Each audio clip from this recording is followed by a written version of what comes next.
thank you so much for joining us. That briefing in the end was quite short. The news coming from the IEC that only one of those objections would be upheld.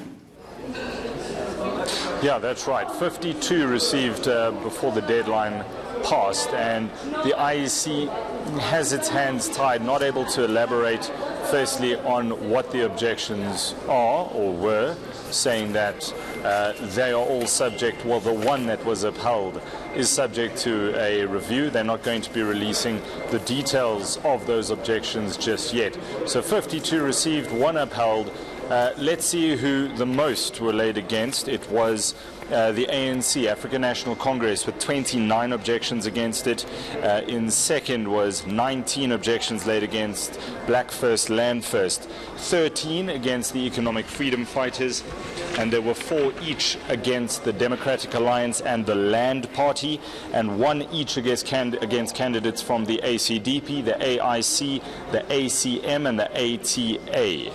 Just a recap of the 3 prescripts in the Electoral Act which disqualifies somebody from being an eligible candidate if they have received a custodial sentence, been sentenced to prison for 12 months or more without the option of a fine, if a court has found that they are not of sound mind, and lastly, whether or not they are a delinquent in terms of insolvency or not, whether they are an unrehabilitated insolvent. So, of course, the question was asked, Marcel, give us the reasons. What were the objections? Placed the IEC saying they are not going to be doing that.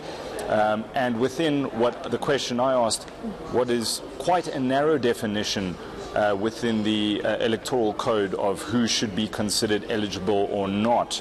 I asked whether that definition should perhaps be broadened to consider the number of people on the various political parties' lists who face allegations of fraud, corruption, impropriety, and we were told that the law is prescriptive and it is not within the IEC's mandate to decide to broaden that mandate of what the law says who's eligible or not. Now, quite a bit of focus on that criteria. Somebody also pointing out that the IEC's values include their promise to uphold accountability, transparency and integrity. But Simon Mabola having to repeat himself, I feel, by saying that there's no part of that criteria that includes the words, unfortunately, integrity and accountability.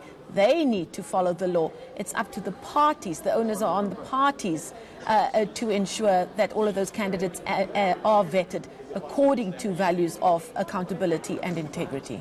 That's right, Marcel. The buck doesn't stop with the IEC to weed out the so-called rotten apples on the party list. Yes, according to those 3 criteria, if they've been found to fall foul of those 3 criteria, then yes, then it's very important that they pick them out and make sure that they are substituted on the political party list.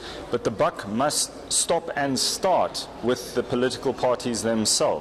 A lot has been made of some of the candidates, especially on the African National Congress's list, and you've heard from party leadership there saying that the Integrity Committee is tasked with dealing with the individual candidates there.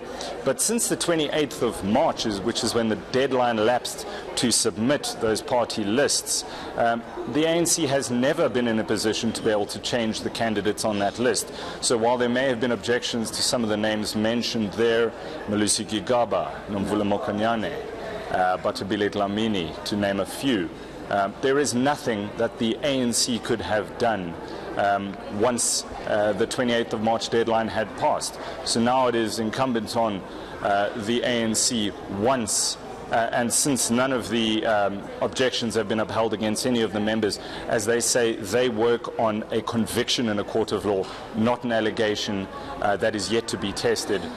All of those members are eligible to stand.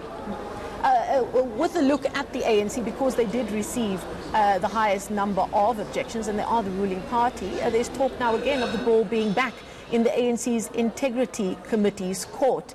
I dare say we're not expecting much from that anytime soon. Well, the only option, to my knowledge, left to the Integrity Committee is to appeal to these people to step down after the elections, thereby once again making those seats vacant for the party to substitute it with somebody else. But as it stands, no party that's going to be contesting these elections can at the moment substitute any member there unless they fell foul of the Electoral Code, which none in the ANC have. So it would be up to the Integrity Committee to, if they so felt it necessary, to show their teeth and call upon those that have been named at various commissions of inquiry, those that have breached the Executive Code of Ethics or have a constitutional court judgment against them, to ask them to do the right thing. But it is not for the IEC to do that. That is it's completely outside of their scope and mandate to do that. That responsibility falls on the political parties themselves. Thanks so much for that. ENCA's Michael Appel reporting to us live from Sandton, where the IEC has just held that briefing. We'll continue to bring you reaction to that.